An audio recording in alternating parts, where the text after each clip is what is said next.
তো আমরা প্রতিবারের মতো বসিরহাটে চলে এসেছিলাম। আর এইদিকে জামা এনেছিল 20টা না 25টা হবে, আমার ঠিক খেয়াল নেই। তো এই জামাগুলো এই দোকানটাতে এনেও দিয়েছিল, মানে জামার পিছনে একটা লেখা হবে আর কি, লেখা ছাপানো হবে। তো বলে দিচ্ছিল যে কিভাবে কি ছাপাতে হবে না ছাপাতে হবে এটাই বলে দিচ্ছিল। আর আমি এখানে বসেছিলাম খানিকক্ষণ।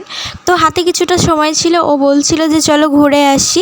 আমি বলছিলাম যেতে হবে না, তাও ও বলছিল যাবে। তো মিয়ানমার থেকে কিছু খাবার দাবার নিলাম, সেটা ভিডিও আমি করিনি। তো যেমন ভাবনা তেমনই কাছে, যখন বললো তো আমাদের যেতেই হবে। তো আমরা যাচ্ছিলাম, আর যেহেতু রাস্তা আমরা চিনি না ওই জন্য গুগল ম্যাপটা দেখেই যাচ্ছিলাম। আর ও যেখানে আমাকে নিয়ে যাচ্ছিলাম আমি আগে কখনো সেখানে যাই, যেহেতু আমরা গুগল ম্যাপ দেখে যাচ্ছিলাম ওই জন্য এগুলি দিয়ে সেগুলি দিয়ে যাচ্ছিলাম। আর এত বৃষ্টি হয়েছে যে পুরো রাস্তায় জল জমে গেছে, ঠিক মতো বোঝাও যাচ্ছে না রাস্তাটা।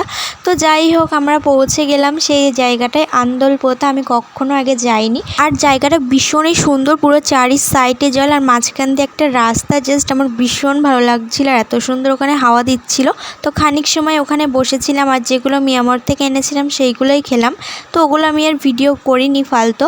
তো খেয়ে দিয়ে খানিকক্ষণ ফটো তুলে ভিডিও করে তাই আমরা ওখান থেকে বেরিয়ে আসি। আর এই সেই রাস্তা যেটা দিয়ে আসতে গিয়ে আমাদের অবস্থা পুরো খারাপ হয়ে গেছিলো, যদিও এইটা আমি আগের ভিডিওতে বলেছি। তো আমি আর নতুন কিছু বললাম না। তো বাই।